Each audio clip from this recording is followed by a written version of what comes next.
Hello मित्रों, दोस्तों, भाइयों, बहनों, बेटियों, नमस्कार, नमो बुद्धाय।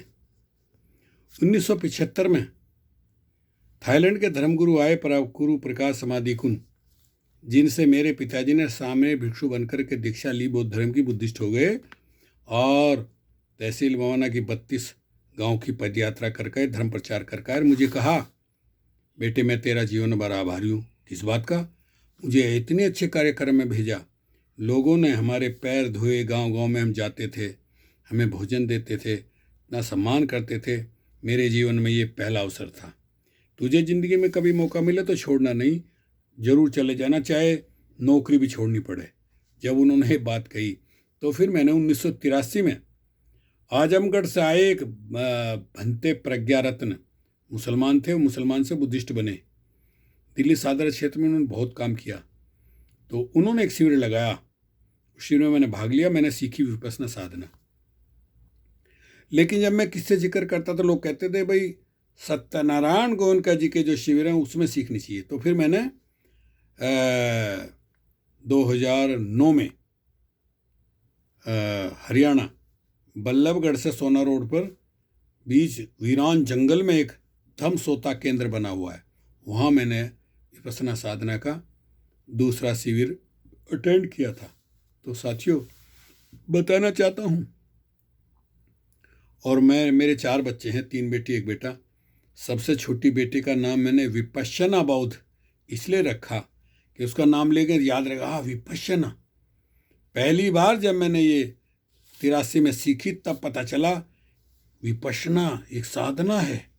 देखिए, उसके पहले मेरी जिज्ञासा रहती थी आध्यात्मिक में। उसके पहले जितने भी हंस, परमहंस, कबीरपंथी और आपके रैदासपंथी और राधा स्वामी, जितने भी हैं ये मंच, सभी अजपा जाप करते हैं सोहंग शब्द का। सो यानी सो, बाहर सांस गया, हंग, सोहंग, सोहंग। सोहंग सोहंग का मतलब होता है आप श्वास के द्वारा आप कह रहे हैं, जो तू है सो मैं हूं।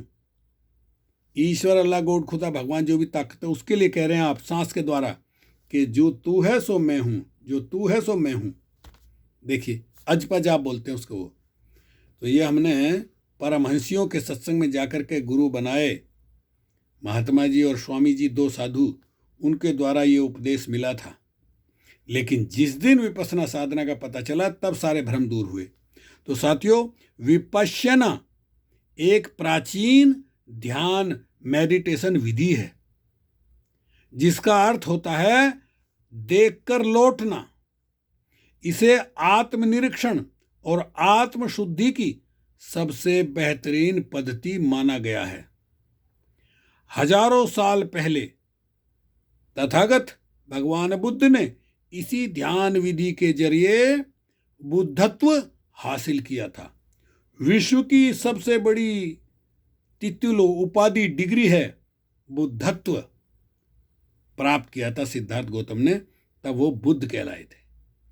मनुष्य को अगर अपने जीवन में खुशियां प्राप्त करनी है तो उसे न तो अपने भूतकाल में उलझना चाहिए और न ही अपने भविष्य की चिंता करनी चाहिए।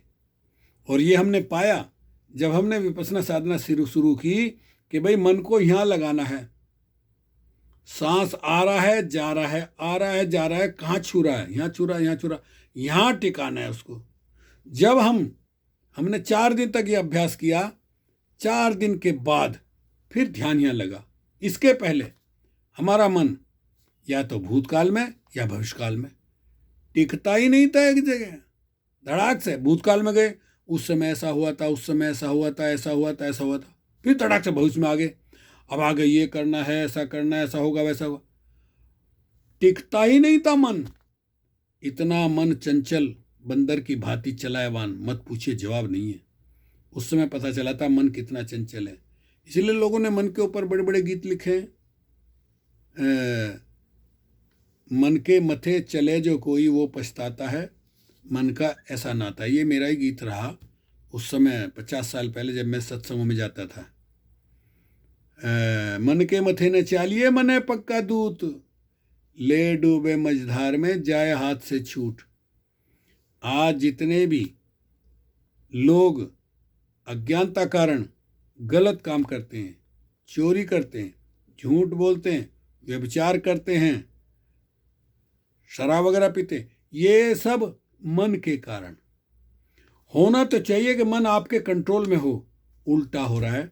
मन ने आपके ऊपर कंट्रोल किया हुआ है, वो आपको नचा रहा है। इसलिए आप रोजाना इस भवसागर में, संसार चक्र में घूम रहे हैं, गोते लगा रहे हैं दुखों के सागर में।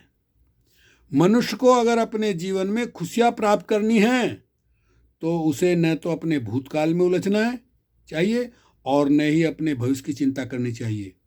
मनुष्य को केवल अपने वर्तमान पर ही ध्यान देना चाहिए। वर्तमान, आज जो हो रहा है, इस पर ध्यान देना है। आज को ठीक करना है।